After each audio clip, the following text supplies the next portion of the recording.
السلام علیکم، کیا حال ہے؟ امید کرتی ہوں سب ٹھیک ٹھاک اور اپنے گھروں میں خیریت سے ہوں گے۔ ڈاکٹر اسرار احمد کو نہیں جانتا۔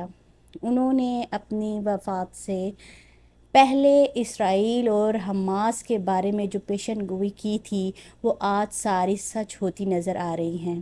اس کے بارے میں انہوں نے کیا بات کی اور کیا کیا پہلے سے بتایا تھا، آئیے سارے مل کر دیکھیں۔ ناظرین، ڈاکٹر اسرار احمد ایک مشہور مفکر قرآن اور مذہبی اسکالر تھے جنہیں اس دنیا سے گئے ہوئے کئی سال گزر چکے ہیں، لیکن جب تک وہ زندہ تھے تو وہ اس بات سے بخوبی آگاہ تھے کہ حماس اور اسرائیل کے بیچ ایک بہت بڑی جنگ ہوگی جو کہ ایک عالمی جنگ کی شکل اختیار کر لے گی۔ ان کی بیان کردہ پیشگوئیاں آج کے دور میں ایک ایک کر کے پوری ہوتی نظر آ رہی ہیں۔ انہوں نے آنے والے 100 سالوں کے بارے میں پیشگوئیاں اپنے مختلف بیانات میں ریکارڈ کروائی تھی، جن میں سے بیشتر ہمیں اسرائیل اور فلسطین جنگ کے دوران پوری ہوتی دکھائی دے رہی ہیں۔ ناظرین، آپ یقیناً سوچ رہے ہوں گے کہ ڈاکٹر اسرار احمد کو موجودہ عالمی حالات کے بارے میں کیسے آگاہی حاصل تھی اور ڈاکٹر اسرار احمد نے کن علوم کی بنیاد پر یہ پیشگوئیاں کی اور ان میں سے کون سی پیشگوئیاں پوری ہو چکی ہیں۔ ناظرین، اسرائیل اور فلسطین کے درمیان ہونے والی جنگ کے بارے میں ڈاکٹر اسرار احمد کے کہنے کے مطابق یہ ایک عالمی جنگ کی شکل اختیار کر لے گی۔ ایسی عالمی جنگ جس کا اسرائیل کو 2000 سال سے انتظار تھا اور وہ اس جنگ کی تیاریوں میں لگا ہوا تھا۔ اس نے اس جنگ کے پیش نظر اپنے آپ کو ملٹری ٹیکنالوجی اور آئی ٹی کے شعبے میں بے انتہا مضبوط، ترقی یافتہ اور خود کفیل بنانے کی کوششیں کی ہیں اور وہ ان کوششوں میں کامیاب بھی ہو چکا ہے۔ یہ جنگ حق و باطل کی آخری جنگ ہوگی جس کا ذکر مسلمانوں کی صحیح احادیث، عیسائیوں کی انجیل اور یہودیوں کی تورات میں بھی ملتا ہے۔ ڈاکٹر اسرار احمد کا کہنا تھا کہ ہرمجدون یا آرماگیڈن ہی وہ جنگ ہے جس کے بارے میں نبی کریم صلی اللہ علیہ وآلہ وسلم نے فرمایا کہ یہ جنگ اتنی خونریز ہوگی کہ اگر کسی شخص کے 100 بیٹے ہوں گے تو اس کے 99 بیٹے اس جنگ میں قتل ہو جائیں گے۔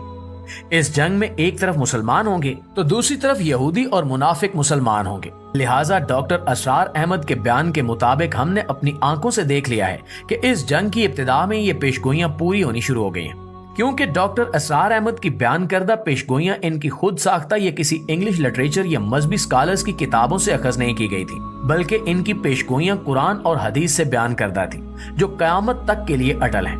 ڈاکٹر اسرار احمد کا کہنا تھا کہ اس جنگ کے پس منظر میں اسرائیل بیت المقدس کو شہید کرنا چاہتا ہے، اور آپ کو یہ جان کر انتہائی دکھ اور حیرت ہوگی کہ اس جنگ سے پہلے اسرائیل بیت المقدس کو شہید کر کے اس کی جگہ ٹیمپل بنانے کی مکمل پلاننگ کر چکا ہے اور تمام بڑی طاقتیں اس کے ساتھ ہیں۔ یروشلم ایک طرف تو مسلمانوں کے لیے اس لیے عام ہے کہ اس میں مسلمانوں کا قبلہ اول بیت المقدس ہے، تو دوسری طرف قیامت آنے سے پہلے ہونے والے بے شمار واقعات کا تعلق بھی اسی شہر سے ہے۔ یہودیوں کا ماننا ہے کہ بیت المقدس ان کی عبادت گاہ ہے اور یروشلم ان کا مذہبی شہر ہے جس پر ان کے آباء و اجداد مدتوں تک حکومت کرتے رہے۔